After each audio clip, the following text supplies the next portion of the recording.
পৃথিবীতে মানব সমাজে পুরুষ ধীরে ধীরে শূন্য হওয়ার পথে। মানুষ এবং অন্যান্য স্তন্যপায়ী প্রাণীদের মধ্যে ওয়াই ক্রোমোজোম জিন মূলত পুরুষ লিঙ্গ নির্ধারণ করে। সম্প্রতি প্রকাশিত একটি গবেষণায় দেখা গেছে যে ওয়াই ক্রোমোজোম ধীরে ধীরে হ্রাস পাচ্ছে এবং একটি সময় আসবে যখন সম্পূর্ণরূপে অদৃশ্য হয়ে যাবে। এই গবেষণার ফলাফল মানব প্রজন্মের ভবিষ্যৎ নিয়ে উদ্বেগ প্রকাশ করেছে এবং এটা সম্ভব যে এমন একটি সময় আসবে যখন সারা বিশ্বে শুধুমাত্র মেয়েরাই জন্মগ্রহণ করবে। একটি নতুন লিঙ্গ নির্ধারণকারী জিন তৈরি না হওয়া পর্যন্ত এই বিপদ অব্যাহত থাকবে। কন্যাভ্রূণ হত্যার কথা প্রায় শোনা যায়। পুত্র সন্তানের জন্ম না দেওয়ায় মহিলার উপর নির্যাতনের খবর সামনে আসে, কিন্তু বিজ্ঞান বলছে সন্তান পুত্র না কন্যা হবে তা নির্ভর করে তার পিতার ক্রোমোজোমের ওপর। পুরুষের ওয়াই ক্রোমোজোমের সাহায্যেই একজন নারী পুত্র সন্তানের জন্ম দিতে পারেন, কিন্তু সেই ওয়াই ক্রোমোজোমই যদি ধীরে ধীরে হারিয়ে যায় তাহলে কি আর পৃথিবীতে পুরুষের অস্তিত্ব থাকবে? এক গবেষণায় ওয়াই ক্রোমোজোম নিয়ে এমনই আশঙ্কার কথা শোনালেন গবেষকরা। মানুষের দেহে প্রতি কোষে একজোড়া সেক্স ক্রোমোজোম থাকে।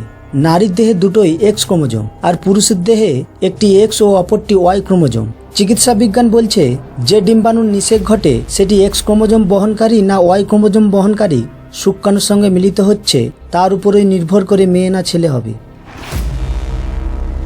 Proceedings of the national academy of science জার্নালে একটি গবেষণাপত্র প্রকাশিত হয়েছে ওয়াই ক্রোমোজোমের সংকোচন নিয়ে। বছর দুয়েক আগের ওই গবেষণাপত্র বলছে মানুষের ওয়াই ক্রোমোজোম ক্রমশ সংকুচিত হচ্ছে। বিজ্ঞানীরা বলছেন ধীরে ধীরে সংকুচিত হতে হতে একসময় হারিয়ে যেতে পারে ওয়াই ক্রোমোজোম।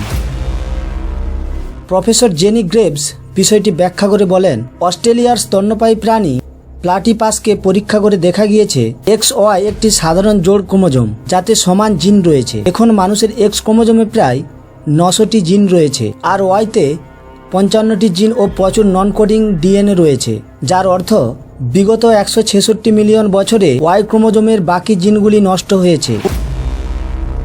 প্রতি মিলিয়ন অর্থাৎ 10 লক্ষ বছরে প্রায় 5টি জিন নষ্ট হয়েছে।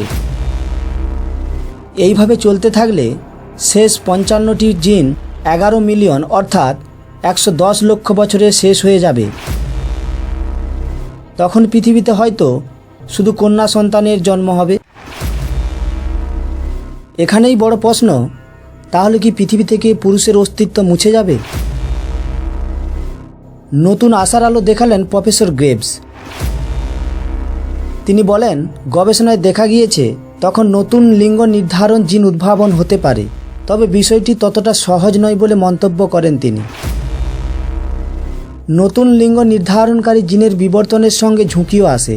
যদি পৃথিবীর ভিন্ন প্রান্তে আলাদা আলাদা বিবর্তন হয় তখন কি হবে? নিজেই প্রশ্ন তুললেন প্রফেসর গ্রেভস। ফলে আজ থেকে 110 লক্ষ বছর পর পৃথিবীতে কেউ যদি আসেন হয়তো মানুষের চিহ্ন খুঁজে পাবেন না, কিংবা ভিন্ন ভিন্ন প্রজাতির মানুষ দেখতে পাবেন। সঙ্গে আমি পঞ্চানন, সংবাদ তালিকা ইউটিউব চ্যানেল।